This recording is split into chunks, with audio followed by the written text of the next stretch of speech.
and welcome to the third episode of the GEP RoundUp, a monthly lowdown of the latest and greatest from GEP and the world of supply chain. I'm Alex, and I'll be your host for this show. Every month, we bring you highlights of the top stories, insights, and events from the supply chain space, curated by GEP experts, partners, and clients, so you can stay up to date on everything you need to know. We've got you covered from the latest innovations and technologies to the biggest challenges and opportunities facing supply chains. As always, you can find the links to everything we talk about in the description below. So let's dive in. First and foremost, we're starting this episode with an exciting announcement.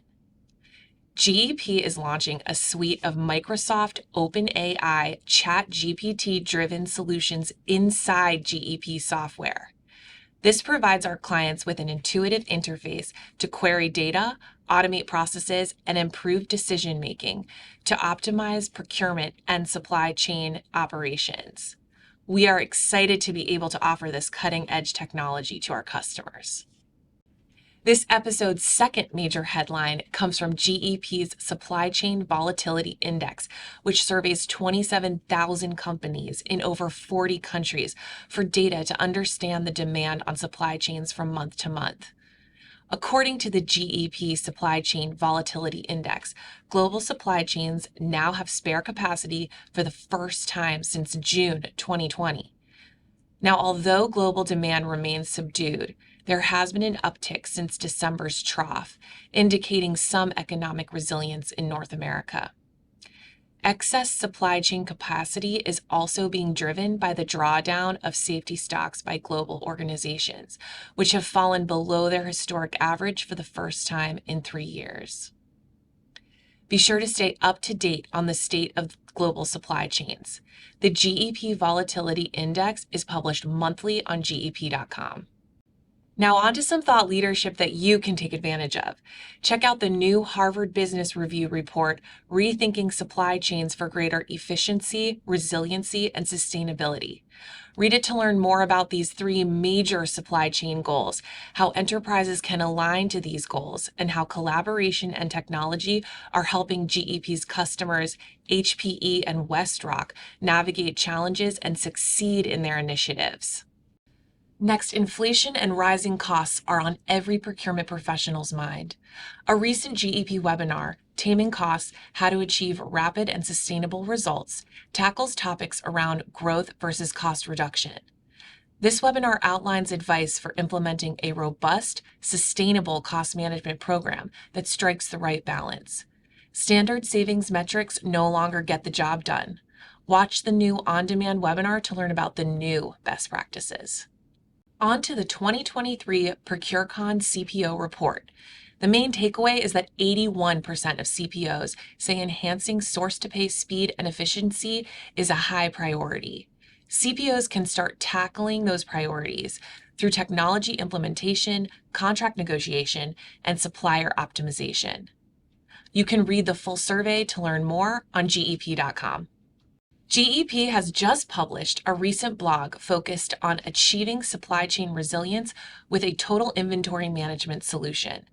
The groundbreaking new supply chain model outsources the financing and warehousing of the inventory itself to free up cash flow for companies. GEP's Total Inventory Management Solution, in partnership with Alliant Inventory Solutions, simultaneously reduces costs and mitigates risk in the supply chain by taking the pain out of inventory management. The partnership-driven solution buys and holds inventory for businesses and works with logistics providers to deliver products where and when they're needed. You can read more about this in the blog, which is linked below. Supply chain leaders are racing to keep pace with changing consumer demands, a shifting competitive landscape, and technological advances. However, many enterprises have hit a plateau. How do they get to the next level of performance? Listen to our latest podcast, Why Supply Chain Digitalization is the Key to Greater Efficiency and Resilience. You will hear from GEP's experts on the tools that enable greater visibility and transparency and a strategy to effectively respond to disruption, taking the next step to operational excellence. Now let's talk cold, hard cash.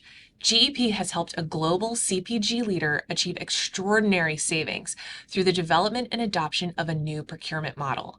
GEP assisted the client with restructuring its procurement organization to centralize functions, improve visibility, and drive contract compliance with robust global governance.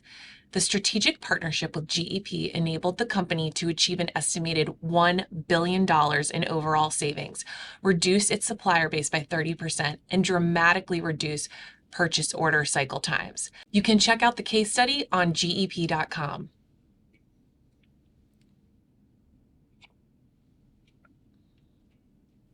Costa Coffee, the leading UK coffee chain, has selected GEP's unified procurement software to transform its entire source-to-contract process, encompassing sourcing and contract and supplier risk management. Costa Coffee will rely on the software for agility, visibility, and actionable intelligence into all procurement, purchasing, and supply chain functions. The UK's coffee giant isn't the only entity taking notice of GEP. GEP has been named a leader in procurement, BPO, and transformation services for the third consecutive year in the ISG Provider Lens report. GEP received the leader recognition in all 4 categories of the report: BPO services and transformation consulting services for both large accounts and mid-market. This recognition considers GEP's integrated portfolio of solutions designed to address complex procurement and supply chain challenges. The report specifically highlights GEP's market-leading software, including GEP Smart Procurement and GEP Next Supply Chain Management. GEP leadership is also in the news. Neha Shah has been featured on New Jersey Business Beat Spotlight News, where she discussed supply chain sustainability and diversity, equity, and inclusion. Find the full interview at the NJPBS website or follow the link in the description below. We've covered some really interesting topics today, and I've brought my colleague Paul Blake, a senior director here at GEP, to help us unpack some of those. So welcome, Paul. Thanks, Alex. So what stood out to you? Well, let's go right back to the top of the episode. The story about how we at GEP have incorporated Microsoft's OpenAI and ChatGPT technology into our software. This, for me, is really exciting. It's kind of a game changer in the way in which software is going to be used, particularly in the area of procurement and supply chain. What we've seen over the last few years is artificial intelligence becoming more and more of a force within our business software, particularly at a deep level with data analytics and data science and so on. But now AI is starting to become apparent to the end user. And what this OpenAI and ChatGPT technology is allowing us to do is to present a much more intuitive interaction between the end user and the software itself. So it's not dramatically going to change what companies are actually doing with procurement and supply chain, but it is going to have a significant impact on the speed and efficiency that individual people have to get to the point of the information that they want to actually get to. And I imagine those time savings are also cost savings. Ultimately, of course they are. The real impact is going to be being able to make a decision much more effectively. And that decision can be at any point in the source to pay process. The decision of what should I actually do? What projects should I pursue? What categories should I look for savings in? That's going to be augmented by artificial intelligence. And then what tactics and strategies should I use to pursue that opportunity? Which suppliers should I choose to do business with or to invite to the sourcing event? Which supplier should I select from their bids? And then which commodities should I actually purchase from which territories and so on? All of these decisions will be augmented and enhanced by the capabilities that artificial intelligence will add to the software. But it's important to recognize that the decision will still be made by human beings, but just with more intelligence at their fingertips, brought to them by the use of these tools. That sounds like a total game changer. I think it is. I think it's going to be a steady incremental improvement on how organizations from today are doing their procurement. It's not going to be an overnight switch to a completely different regime. but it is going to dramatically change what we as people can expect to be given in terms of the intelligence we need to support the decisions we have to make. Thank you for that insight. And what else stood out to you? Well, of course, the GEP Global Supply Chain Volatility Index is a big deal right now because it's actually giving us some really good but simple to understand insights as to what is happening in the world. This kind of goes back to what we were talking about just now in terms of being able to get better decision support, better intelligence. And the Global Supply Chain Volatility Index, I think, is one of those metrics that are really going to help people who are managing complex procurement and supply chain businesses to make better decisions. Thank you for mentioning that again for our viewers. What else from today's report was something that stood out to you as interesting that you wanted to dive into? Well, it's the total inventory management solution that you referred to earlier. This idea of the outsourcing of not only the logistics around the inventory, but the financing of the inventory as well. This to me is not only an interesting change in how supply chains are being managed, but it's also a great exemplar of how digital technology and human resources and human ingenuity come together to build a real solution. I've always resisted, as you know, referring to software as a solution. It becomes a euphemism that doesn't really mean anything. The solution is what happens when the digital technology and the human ingenuity come together. And this total inventory management solution that GEP has built with Alliant Inventory Solutions, I think is a really interesting example of using technology to its fullest and having the people resources, the human resources to work at managing what is a very complex set of challenges to build a genuine solution for the customer. So for me, that's very exciting because it really shows the power of digital transformation. Digital transformation not being throwing some software at a problem, but actually in using the technology that's available to change how you're doing business.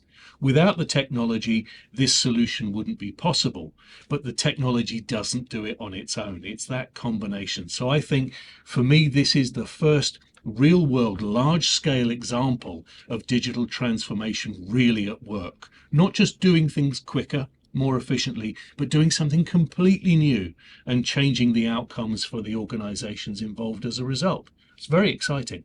And how do organizations benefit from this solution? Well, in this specific case, it's really about cash flow and cash management and really allowing the company to decouple their core business from the business of managing inventory. And it sees it as two separate industries almost, if you like. But on a broader basis, not just looking at this specific total inventory management solution, this idea of the digitally transformed solution, I think changes the way in which companies can actually approach what they are about and what they are for. So with all the various different challenges that companies face, from environmental pressures, political pressures, supply chain pressures, and so on, I think this approach to a digitally transformed future is where the secret could actually lie. Thank you. That was really interesting. Is there anything else that you wanted to talk about? Well, it's still on the same theme, really. You also mentioned the Digitalization podcast that our colleagues in the Centre of Excellence produced recently. And for me, again, it highlights that there is a difference between deploying software, implementing software, rolling out software, whatever, and genuine digitalization.